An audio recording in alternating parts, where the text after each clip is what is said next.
Hello friends, स्वागत है आप सभी का अपने YouTube channel crack it exams by Sushant पर।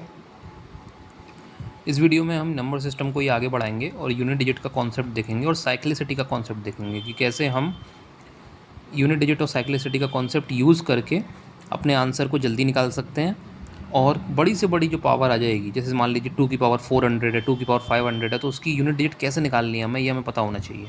तो ये हम इस कॉन्सेप्ट से देखते हैं। देखिए, सबसे पहले मैंने यूनिट डिजिट बताया था कि जो वंस डिजिट होती है, लास्ट की डिजिट होती है राइट साइड से, वो यूनिट डिजिट होती है। इसमें 6 जो है वो यूनिट डिजिट है 786 में। 2457 में 7 जो है वो यूनिट डिजिट है। तो यूनिट डिजिट का कॉन्सेप्ट तो क्लियर है कि जो लास्ट डिजिट होती है, चाहे वो मल्टीप्लिकेशन के बाद हो, सम के बाद हो, डिवीजन के बाद हो, अगर हमें फाइंड करनी है यूनिट डिजिट, तो लास्ट डिजिट जो होगी वो होगी यूनिट डिजिट।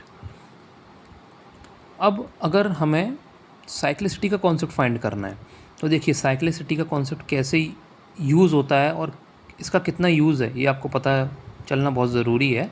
आप अभी जो यहाँ पे लिखा हुआ है number, cycle of unit digits, cycle length, ये सबको भूल जाइए, मैं आपको समझाऊंगा एक एक करके, तो आपको ये समझ में आ जाएगा। देखिए, अगर मैं बात करूँ 1, तो 1 × 1 × 1 × 1 आप इन्फिनाइट टाइम्स भी करेंगे ना, तो यूनिट डिजिट 1 ही आएगी। 1 की बात तो हम नहीं करते। अब हम बात करते हैं अपने नंबर 2 से। हम 2 से लेकर 9 तक के नंबर्स की साइक्लिसिटी देखते हैं कि वो होती क्या है। क्योंकि कोई भी नंबर हो, मान लीजिए 42 है, तो 42 में यूनिट डिजिट तो 2 ही आ रहा है ना। अगर मान लीजिए 54 है, तो 54 में यूनिट डिजिट 4 आ रहा है। तो हमें एक नंबर की साइक्लिसिटी पता होना बहुत ज़रूरी है। साइक्लिसिटी का मतलब ये रहता है कि इस नंबर को हम खुद से ही मल्टीप्लाई करने के बाद कितने टाइम्स के बाद इसकी साइकिल रिपीट करेगी। जैसे कि 2 को हमने 1 टाइम्स किया, 2 की पावर 1 2 होती है, 2 की पावर 2 4 होती है, 2 की पावर 3 8 होती है, और 2 की पावर 4 16 होती है। पर 16 में यूनिट डिजिट क्या है, 6 है। अब ऐसे ही देखिए, अब हम देखते हैं कि कोई और नंबर आएगा कि नहीं आएगा। अब 2 की पावर 5 करिए, 2 की पावर 5 क्या होता है, 32। 32 में 2 फिर से रिपीट हो गया। 2 की पावर 6 क्या होता है, 64। 64 में 4 फिर से रिपीट हो गया। 2 की पावर 7 128 होता है, तो 8 फिर से रिपीट हो गया। 2 की पावर 8 256 होता है, तो 6 फिर से रिपीट हो गया यूनिट डिजिट के रूप में। तो इसका मतलब 4 मल्टीप्लिकेशन के बाद या 4 टाइम्स पावर के बाद ये रिपीट हो रही है, तो इसकी साइकिल की लेंथ हो गई 4। यही चीज़ यूनिट डिजिट के कॉन्सेप्ट में आती है। मेनली आपको बड़ी पावर का यूनिट डिजिट निकालने के लिए इन नंबर्स की साइक्लिसिटी पता होना बहुत ज़रूरी है। तो 2 की साइक्लिसिटी तो हमने देख ली, 4। 3 का देखते हैं। 3 की पावर 1 3, 3 की पावर 2 9, 3 की पावर 3 27, पर 27 में यूनिट डिजिट 7 है। 3 की पावर 4 81, यूनिट डिजिट 1 है। अब ऐसे ही देखिए, 3 की पावर 5 होता है 243, तो ये आ गया हमारा 3, फिर से रिपीट करने लग गया। ऐसी 3 की पावर 6 729 होता है, तो 729 में जो 9 है उसकी साइक्लिसिटी रिपीट हो गई, यानी 9 जो है रिपीट हो गया। इसका मतलब 4 साइकिल के बाद ये रिपीट होने लग गया। कैसे रिपीट हो रहा है, 3 9 7 और 1, तो इसकी साइक्लिसिटी भी 4 हो गई। अब हम 4 को देखते हैं। देखिए, 4 की पावर 1 4, 4 की पावर 2 16 का 6, 4 की पावर 3 64, 4 फिर से रिपीट हो रहा है। 4 की पावर 4 256, 6 फिर से रिपीट हो रहा है। इसका मतलब इसमें सिर्फ 4 और 6 ही आएगा रिपीट करने पे, और कोई नंबर नहीं आएगा। 5 की पावर 1 करिए, चाहे 5 की पावर 2 करिए, 3 करिए, हमेशा 5 ही आएगा। 5 की पावर 1 5, 5 की पावर 2 25, 5 की पावर 3 125, हमेशा 5 ही आएगा। सेम केस 6 में है। 6 की पावर 1 6, 6 की पावर 2 36, 6 की पावर 3 216, तो 6 में भी साइक्लिसिटी 1 ही है और साइकिल लेंथ 1 ही है। 7 में देखिए, 7 की पावर 1 7, अब 7 7 या 49, 9 आ गया। 7 × 7 × 7 343 होता है, 3 आ गया। और 7 × 7 × 7 × 7 यानी 49 × 49, तो 9 9 ज़ा 81, इसका मतलब 4, ये फिर से इसकी साइक्लिसिटी भी 4 ही हो गई। 7 9 3 और 1। अब आप जैसे ही 7 की पावर 5 करेंगे ना, तो ये फिर से 7 आ जाएगा यूनिट डिजिट के रूप में। तो ऐसे कर करके ये साइक्लिसिटी रिपीट हो रही है। आप मल्टीप्लाई करके देख सकते हैं इसको। ऐसी 8 देखिए, 8 की पावर 1 8, 8 8 जो 64, 4 आ गया।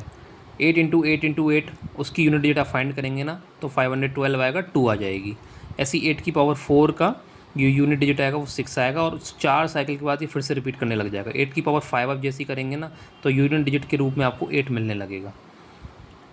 और 9 देखिए, 9 की पावर 1 9, 9 9 ज़ा 81, 1 आ गया यूनिट डिजिट के रूप में। अब 9 इंटू 9 इंटू 9 3 टाइम्स करेंगे तो फिर से 9 आ जाएगा। तो आपको ये थोड़ा बहुत याद करना है कि किसकी साइक्लिसिटी कितनी रहती है। देखिए आपको सिंपल है, कुछ नहीं करना। 2, 3, 7 और 8 इनकी साइक्लिसिटी हमेशा 4 रहती है। 4 और 9 की साइक्लिसिटी 2 रहती है। और 5 और 6 की जो साइक्लिसिटी है वो एक तरह से 1 रहती है, साइकिल लेंथ 1 रहती है। अब एक क्वेश्चन देखते हैं इसके ऊपर। ये तो हमने समझ लिया कि होता क्या है, इसके ढेर सारे क्वेश्चन हम करेंगे। देखिए अब हमें निकालना है 7 की पावर 103। मान लीजिए मेनली SSC CGL में ये क्वेश्चन ज़रूर पूछा जाता है कि हमें यूनिट डिजिट फाइंड करनी होती है ऐसे नंबर की जो बहुत ही ज़्यादा मल्टीप्लिकेशन में। अब 7 इंटू 7 इंटू 7 इंटू 7 ही 103 टाइम्स है। आप इसको मल्टीप्लाई नहीं करेंगे, आपको सीधा सा याद रखना है 7 की साइक्लिसिटी रहती है हमेशा 4। आपको जो यहाँ पावर दे रखी है ना उसको 4 से डिवाइड करना है। आपने 4 से डिवाइड कर दिया। अब देखिए करना क्या है आपको मैं बताता हूँ। मान लीजिए रिमाइंडर हमारा आया 1, आपको रिमाइंडर फाइंड करना है। आप इसको डिवाइड करेंगे ना तो 4 2 ज़ा 8, 23, 4 5 ज़ा 20, रिमाइंडर आएगा 3। आपको क्या करना है, 7 के केस में मैं बता रहा हूँ। रिमाइंडर आया 1 तो यूनिट डिजिट हमारा होगा 7। रिमाइंडर 2 आया यूनिट डिजिट हमारा होगा 9। रिमाइंडर 3 आया तो यूनिट डिजिट होगा हमारा 3। और रिमाइंडर अगर 4 यानी कि आ गया या ये पूरा डिवाइड हो गया तो फिर हमारा जो आंसर होगा वो होगा 1। क्योंकि अगर यहाँ पे 104 होता तो 104 4 से पूरा डिवाइड हो जाता, क्योंकि 4 2 जाए तो 4 6 ज़ा 24, तो रिमाइंडर 0 आता। 0 के केस में साइक्लिसिटी जो साइकिल का जो नंबर होता है वो 4th नंबर होता है और 1 यहाँ पे आंसर आ जाता हमारा। पर यहाँ पे रिमाइंडर 3 आया है तो 3rd साइकिल में जो नंबर आया है वो है 3, तो हमारा जो आंसर हो गया वो हो गया 3। इसका मतलब 7 की पावर को 103 टाइम्स हम करेंगे तो यूनिट डिजिट जो आएगा हमारा वो होगा 3। ऐसे करके समझिए आप।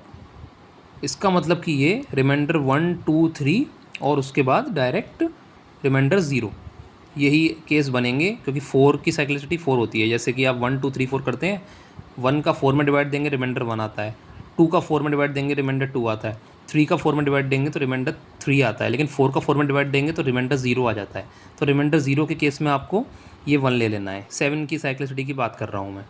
ऐसे ही आप सबके ऊपर लगा सकते हैं। आप यहाँ पे और एग्जांपल भी ले सकते हैं। अभी हम आगे और एग्जांपल भी सॉल्व करेंगे इनके, पर आप पहले ये समझ लीजिए कि हम कैसे कर रहे हैं। ये रिमाइंडर 1 2 3 के केस में हम आंसर इनकी साइकिल लेंथ के हिसाब से दे देंगे और रिमाइंडर 0 के केस में जो लास्ट नंबर होगा वो आंसर हो जाएगा। हाँ 4 और 9 के केस में ऐसा नहीं है, इसमें 2 साइक्लिसिटी है तो आपको डिवाइड 2 का देना है। मान लीजिए ये 9 की पावर 103 रहता तो 2 का डिवाइड देते आप, रिमाइंडर क्या आता हमारा 1 आता, रिमाइंडर 1 आता तो हमारा आंसर हो जाता 9। और रिमाइंडर अगर 0 आता तो हमारा आंसर हो जाता 1। सेम आपको ये याद रखना है। या आप इसको मल्टीप्लाई करके भी देखोगे ना तो ये नंबर निकल आएंगे। आपको कुछ नहीं करना, आपको याद भी नहीं रखना ना, तो आप बस थोड़ा सा याद कर लेना। अच्छा 8 की पावर 4 करना है। 8 की पावर 4 क्या होता है, 8 इंटू 8 इंटू 8 इंटू 8, यानी 8 8 जा 64 और 8 8 जा 64, तो 64 इंटू 64, 4 4 जा 16। इसका मतलब जो 8 की पावर 4 करेंगे तो उसका यूनिट डिजिट आएगा 6 लास्ट में, 6 ये रहा। तो ऐसे करके आपको याद रखना है, ये चीज़ हो जाएगी, सिंपल ही है, इतनी टफ नहीं है। इसके हम बहुत सारे क्वेश्चन करेंगे क्योंकि SSC CGL के प्रीलिम्स और मेंस कोई भी ले लीजिए, इन एग्ज़ाम में ये क्वेश्चन आते ही आते हैं और बाकी कभी कभी यूज़ बैंकिंग में भी आ जाता है। चलिए तो इस वीडियो को यहीं ख़त्म करते हैं दोस्तों। अगर आपको मेरा कंटेंट पसंद आ रहा है तो प्लीज़ चैनल को सब्सक्राइब कर लीजिए और जो लोग कॉम्पिटिटिव एग्ज़ाम्स की तैयारी कर रहे हैं उनके साथ शेयर कर दीजिए। बाकी नीचे डिस्क्रिप्शन में मेरे टेलीग्राम चैनल की भी लिंक है तो उसे आप ज्वाइन कर लीजिए। Okay, thank you.